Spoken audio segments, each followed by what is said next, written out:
My boyfriend's family pretended to be poor to test me, so I pretended to be broke and watched them beg. I'd been dating Adrian for 8 months when he finally invited me to meet his family at their house for Sunday dinner. He seemed nervous during the drive, which I found sweet considering how confident he usually was. "Just so you know, my family is pretty low-key," he said, adjusting his grip on the steering wheel. "We don't have much, but what we have, we share." I squeezed his hand and told him I didn't care about any of that, which was true. What I didn't tell him was that I'd already done my research. LinkedIn is a beautiful thing. His father, Richard, owned 3 luxury car dealerships across the state. His mother, Diane, sat on the board of directors for 2 major corporations. His older sister, Veronica, was a partner at one of the city's most prestigious law firms. The address he'd given me was in Meadowbrook, where the average home price was $2.3 million. So when we pulled up to a modest ranch house with peeling paint and an overgrown lawn in a completely different neighborhood, I knew exactly what was happening. They were testing me. Adrian parked in the driveway next to a beat-up sedan that had seen better days, and I noticed the garage door was closed, probably hiding whatever luxury vehicles they actually drove. "This is it," he said, and I could hear the nervousness in his voice.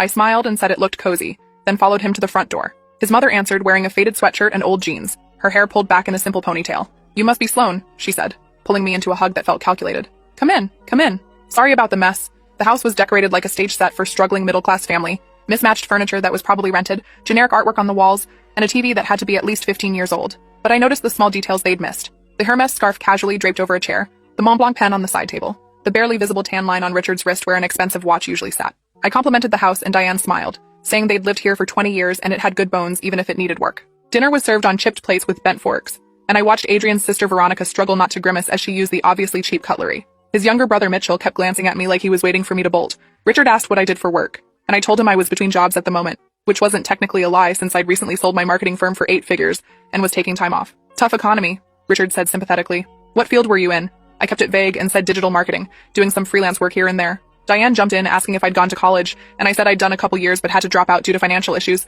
which was completely false, but I wanted to see where this was going. The whole family exchanged these quick looks like they'd just confirmed something. Mitchell asked if I had student loans and I said I was still paying them off, which made Diane touch Adrian's arm with this concerned expression. "That must be stressful," she said in a tone that was probably meant to sound supportive but came across as condescending.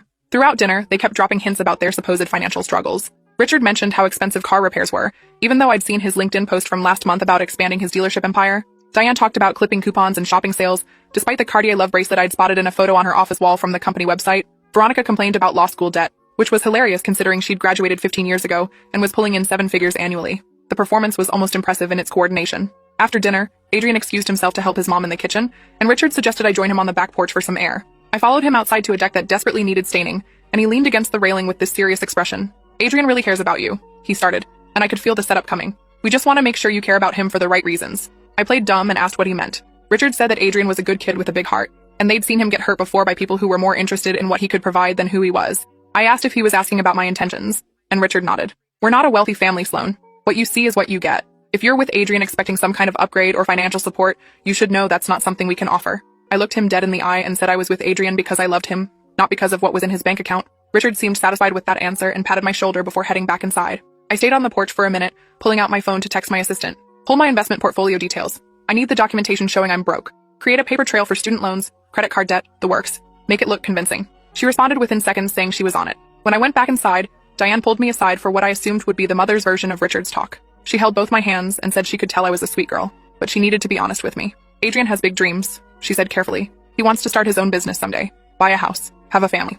Those things take money and stability. I just want to make sure you two are on the same page about what your future might look like." I told her I understood completely, and that I was working hard to get back on my feet financially, but it might take some time. Diane's expression shifted to something that looked like pity, mixed with concern. "Have you thought about what happens if things get serious between you two? How you'd contribute to a household?" I said I'd figure it out and that Adrian and I were a team. We'd work through any challenges together. Diane nodded, but I could see she wasn't convinced. When Adrian and I left that night, he apologized for his family being so intense. "They just worry," he said. "Money's always been tight for us, so they get protective about making sure I don't end up in a difficult situation." I kissed his cheek and told him I understood, then asked if we could stay at my place that night. He agreed, and when we got to my modest 1-bedroom apartment in a middle-class neighborhood, I could see him relax. What he didn't know was that I also owned the penthouse downtown and a beach house in Malibu, but this apartment served its purpose for maintaining appearances. Over the next 2 weeks, Adrian's family ramped up their poor family act, while simultaneously digging into my background. Mitchell friended me on social media, and I watched him screenshot my carefully curated posts showing thrift store finds and budget meals. Veronica invited me to lunch and spent the whole time talking about how expensive everything was and how she wished she could afford nicer things. The performance was exhausting, but I played along, showing up to family gatherings in Target clothes and driving my decade-old backup car. I complained about my landlord raising rent and mentioned picking up extra freelance work to make ends meet. I watched them exchange satisfied glances, clearly believing their test was working. Then Adrian's birthday came around. His family planned a small party at the ranch house, and I showed up with a gift I'd spent considerable time selecting. It was the first edition book he'd mentioned wanting, and it had cost me $12,000 at auction. But I'd had it rebound in a cheap cover and told him I'd found it at a used bookstore for $20. He was thrilled, having no idea of its actual value, and his family looked at the cheap gift with barely concealed disappointment. That's when Diane pulled me aside again. "Sloan, honey, can we talk?" She led me to the kitchen where Veronica and Richard were waiting. The three of them looked at me with these serious expressions, and I knew the real conversation was about to happen. Richard started by saying they'd all grown very fond of me over the past few weeks. Diane added that they could see how happy I made Adrian. Then Veronica cut to the chase. "But we're concerned about the financial dynamic of your relationship." I asked what they meant, playing innocent. Veronica said they'd noticed I was struggling financially, which was completely understandable, but they worried about how that would affect Adrian's future. "He's worked so hard to get where he is," Richard said. "We just don't want to see him held back by having to support someone who can't contribute equally." The words hung in the air, and I let them. Diane jumped in with what she probably thought was a kind tone. "We're not saying you're a bad person, Sloan. We can see you have a good heart, but sometimes love isn't enough. Sometimes practical considerations have to matter too." I asked if they were asking me to break up with Adrian, and the three of them exchanged looks. "We're asking you to think about what's best for him," Veronica said carefully. "Is it fair to let him build a future with someone who's going to be a financial burden?" I felt my jaw clench, but I kept my voice steady. I told them I understood their concerns, but Adrian and I were adults who could make our own decisions about our relationship. Richard shook his head and said, "We hoped you'd be reasonable about this. We're prepared to make it worth your while to walk away." He pulled out an envelope and set it on the counter between us. "There's $5,000 in there. Take it, tell Adrian you're moving for a job opportunity, and let him move on with his life." I stared at the envelope, then at the three of them. Diane actually had tears in her eyes like she hated doing this. Veronica looked businesslike and cold. Richard just looked determined. I picked up the envelope, opened it, and counted the cash while they watched. Then I laughed. It started as a chuckle but built into full, genuine laughter that made all three of them uncomfortable. "Is something funny?" Veronica asked with an edge to her voice.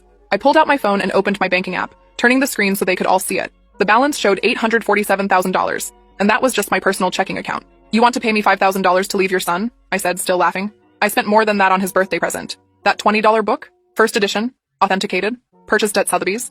The color drained from Diane's face. Richard grabbed the phone to look closer at the screen. Veronica's mouth literally fell open. I took my phone back and pulled up my LinkedIn profile, the real one I'd hidden from Adrian and his family. Sloan Whitmore, founder and former CEO of Catalyst Digital Marketing. Sold the company last year for $8.3 million. Currently on the board of directors for 3 Fortune 500 companies. Net worth somewhere north of $15 million, depending on the market. I watched them process this information, their faces going through various stages of shock and confusion. Then I pulled up the photos I'd been collecting over the past few weeks. Screenshots of Richard's dealerships, Diane's board positions, Veronica's law firm partnership, their actual house in Meadowbrook with the Tesla in the driveway. "Did you really think I didn't know who you were?" I asked, my voice harder now. "I did my research the day after Adrian and I first met. I knew you were testing me from the moment we pulled up to this rental house." Diane actually gasped. "How did you?" Richard asked weakly. "How did you know it was a rental?" "Property records are public, Richard. This house is owned by Select Property Management and has been rented on a month-to-month basis since 6 weeks ago, right around when Adrian probably told you he was getting serious with someone." I turned to Diane. "Nice touch with the Hermes scarf, by the way. You almost pulled off the struggling mom look, but you couldn't quite commit to hiding all your designer pieces." Veronica found her voice first, probably because she was a lawyer and trained to recover quickly. "If you knew we were testing you, why did you play along?" I smiled, and it wasn't friendly. "Because I wanted to see how far you'd go. I wanted to see if you'd really try to pay me off to leave your son. And you did. So now I know exactly who you are." I took a photo of the cash on the counter and the envelope. That's evidence, by the way. Offering money to break up a relationship could be considered coercion depending on how a good lawyer spins it. Lucky for you, I don't need your money and I'm not interested in suing you. I'm just interested in watching you explain this to Adrian. As if on cue, Adrian walked into the kitchen looking for me. He saw the cash on the counter, saw his family's faces, saw my expression. "What's going on?" he asked slowly. I turned to him and said, "Your family just offered me $5,000 to break up with you because they think I'm a gold digger who's only with you for money." Adrian's face went white. "What? Mom?" Diane started to stammer something, but I cut her off. "They've been testing me, Adrian. This whole house, the struggling family act, all of it. They wanted to see if I'd stick around even if they were poor. And when I passed that test, they decided I was actually too poor for you and tried to pay me off." I showed him my phone with the banking app still open. "For the record, I make more in interest per month than they offered me to leave you." Adrian stared at the screen, then at his family, then back at me. "You're rich?" he asked, sounding dazed. I shrugged. "I sold my company last year. I've been taking time off to figure out what's next. I didn't tell you because I wanted you to know me as me, not as someone with money." I gestured to his family. Apparently we had the same idea, except their version came with a payoff scheme at the end. Richard tried to speak. "Adrian, we were just trying to protect you from..." Adrian held up his hand. "You pretended to be poor? You rented a house and bought cheap furniture and created this whole elaborate lie to test my girlfriend?" Mitchell appeared in the doorway, probably drawn by the commotion, and took in the scene with wide eyes. Adrian continued, his voice getting louder. "And then when she passed your little test, when she showed she'd stay with me even if we had nothing, you tried to pay her to leave because she actually didn't have money?" Veronica jumped in. "We were thinking about your future. You deserve someone who can be an equal partner financially." Adrian laughed, but it was bitter. "An equal partner? Like how you were equal partners with Dad when you married him fresh out of law school making nothing while he was building his business? Or should Dad have paid you to leave back then?" Veronica's face flushed red. Adrian turned to his mother. And you, Mom, didn't you tell me about how Grandma tried to break you and Dad up because he was just a car salesman from a working-class family? How you eloped because she couldn't see past his bank account to who he was as a person. Diane's tears were real now, but not the manipulative kind from earlier. These were tears of shame. Adrian grabbed my hand. We're leaving. Don't call me. As we walked toward the door, Richard called out, Son, please. We made a mistake, but we were trying to look out for you. Adrian stopped and turned back. You want to look out for me? Then trust me to make my own decisions about my life and who I love. Sloane could have exposed your test the first day. She could have embarrassed all of you. Instead, she played along to see what kind of people you really are. And you showed her. We left the ranch house and got into my car, my real car that I'd parked down the street. It was a Mercedes G-Wagon, and Adrian just stared at it. This is yours? He asked quietly. I nodded. I have a few cars. This one's my favorite. We drove in silence for a while before Adrian finally spoke. I'm so sorry. I had no idea they were going to do any of that. I reached over and took his hand. I know you didn't. If I'd thought you were in on it, I would have walked away the first night. He was quiet for another minute. Why didn't you tell me? About your money? I pulled over into a parking lot so we could actually talk. For the same reason your family pretended not to have money, I guess. I wanted to know you loved me for me, not for what I could buy or provide. I've dated enough men who were more interested in my portfolio than my personality. Adrian nodded slowly. I get that. But you could have told me after you knew I wasn't like that. I smiled. I was planning to. I was actually going to tell you this weekend. I wanted to take you to my actual place, show you my life, let you in completely. Your family just sped up the timeline. Adrian looked at the steering wheel, processing everything. My family's really rich. Like, really rich. And they pretended to be poor to test you. That's insane. I laughed. It's definitely creative. Most families just grill you over dinner or stalk your social media. Your family went method acting. Adrian asked where we were going now, and I said I was taking him to my penthouse downtown. You have a penthouse? He asked. And I could hear the disbelief. I told him I had a penthouse, a beach house, and the apartment he'd been staying at that I kept for when I wanted to feel normal. The apartment's real, I assured him. It's just not my only place. When we got to my building, Adrian was quiet in the elevator. The penthouse took up the entire top floor, and when we walked in, he just stood in the entryway staring at the floor-to-ceiling windows and the view of the city. This is really your place? He asked, walking to the windows. I kicked off my shoes and said it was. I bought it 3 years ago as an investment, but it ended up becoming my favorite space. The light is amazing. Adrian turned to me with this expression I couldn't quite read. Is this weird for you? Seeing me process all this? I shook my head. I knew I'd have to tell you eventually. I just hoped it would be on my terms, not because your family forced the issue. We sat on the couch and I showed him my actual life on my phone. Photos from board meetings, the sale announcement of my company, articles written about my business success. You're kind of famous, he said, scrolling through search results for my name. In business circles, yeah. That's why I've been careful about keeping my profile low when I'm not working. I wanted a break from being Sloane Whitmore CEO and just be Sloane who's figuring out what she wants to do next. Adrian set down my phone and looked at me. I love you. The broke freelancer version and the secret millionaire version. I just wish my family hadn't ruined the way you found out I know. I kissed him and said his family hadn't ruined anything. They actually did me a favor. I got to see exactly how much you value money, which is not at all. You defended me against your whole family without knowing I had $1 to my name. Adrian pulled me closer. They're going to call. Probably a lot. They're going to want to apologize and explain and make excuses. I told him he could handle that however he wanted. I wasn't going to tell him how to deal with his family. I will say though, if they want to make it right, they should start with some genuine self-reflection about why they thought testing me was appropriate in the first place. Adrian agreed and we spent the rest of the evening talking about everything we hadn't shared yet. Over the next few days, Adrian's phone blew up with calls and texts from his family. He ignored most of them, but eventually read me some of the messages. Diane had sent a long apology text saying she'd been terrified of Adrian getting hurt again and had let that fear turn her into someone she didn't recognize. Richard sent a shorter message acknowledging they'd crossed a line and asking for a chance to make it right. Veronica surprisingly sent the most genuine apology. She said seeing Adrian defend me had reminded her of how Richard used to defend Diane against their grandmother, and she realized they'd become exactly what they'd always claimed to hate. Mitchell sent a text just saying, your girlfriend is badass and I'm sorry we suck. That one made Adrian laugh. A week after the birthday dinner confrontation, Adrian finally agreed to meet with his parents. I offered to come with him, but he said he needed to do this alone. He was gone for 3 hours, and when he came back to the penthouse, he looked exhausted, but lighter somehow. They're going to therapy, he said, dropping onto the couch. All of them, together. Family therapy to work on their trust issues and control problems. I asked how he felt about that, and he said it was a start. They admitted they'd let their wealth turn them paranoid. They were so afraid of people using me for money that they created this test. And then when you passed by, not caring about money, they panicked because they couldn't imagine why else someone would be with their son, except for financial gain. I sat next to him, and he leaned against me. Mom said something that stuck with me. She said, when you're rich, you start to wonder if anyone would love you if you had nothing. So they created a scenario where they had nothing to see if you'd stay. But when you stayed, it broke their brains because their worldview said gold diggers only stick around for money. I pointed out that their logic was flawed from the start. If I was a gold digger, I would have researched them first, found out they were rich, and played the part of someone who didn't care about money. Their test was designed to catch amateurs. Adrian laughed for the first time since the birthday dinner. You kind of did research them and play a part though. I admitted that was fair. But I played the part to see their true character, not to manipulate money out of them. There's a difference. About 2 weeks later, Diane called me directly. I almost didn't answer, but curiosity won out. She asked if I'd be willing to meet her for coffee, just the two of us. I agreed, mostly because I wanted to see if this apology would be genuine or another manipulation. We met at a quiet cafe downtown, and Diane showed up looking nervous. She dropped the struggling mom costume and was dressed in her actual style. Elegant, expensive, understated. "Thank you for meeting me," she started. "I wasn't sure you would." I told her I was curious what she wanted to say. Diane took a breath and said, "I'm not going to make excuses for what we did. It was manipulative and cruel, and we hurt both you and Adrian." She continued, talking about how they'd dealt with several people over the years who'd tried to get close to their family for money. It made us paranoid and controlling. We stopped seeing people as individuals and started seeing everyone as a potential threat. I listened without interrupting. Diane said therapy was already helping them recognize the patterns, but it would be a long process to undo years of this mindset. "I'm not asking for forgiveness," she said.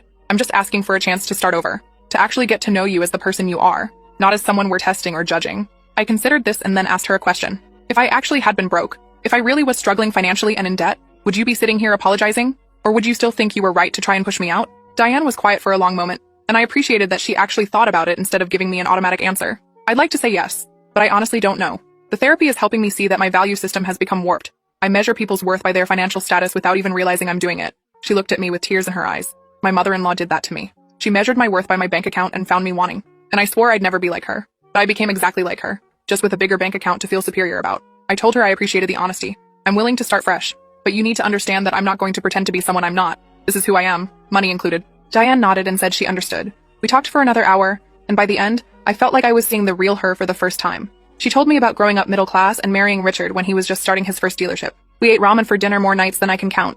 I wore the same 3 outfits to work for 2 years because we couldn't afford more, and I was happy because we were building something together. She said when the money finally came, it changed things in ways they hadn't expected. Suddenly everyone wanted something from us. Family members we hadn't heard from in years needed loans. Friends expected us to pay for everything. People we'd just met had investment opportunities we couldn't miss. I could understand how that would make someone paranoid, but I also pointed out that the solution wasn't to test and manipulate people. The solution is therapy and boundaries and learning to trust your own judgment about people. Diane agreed.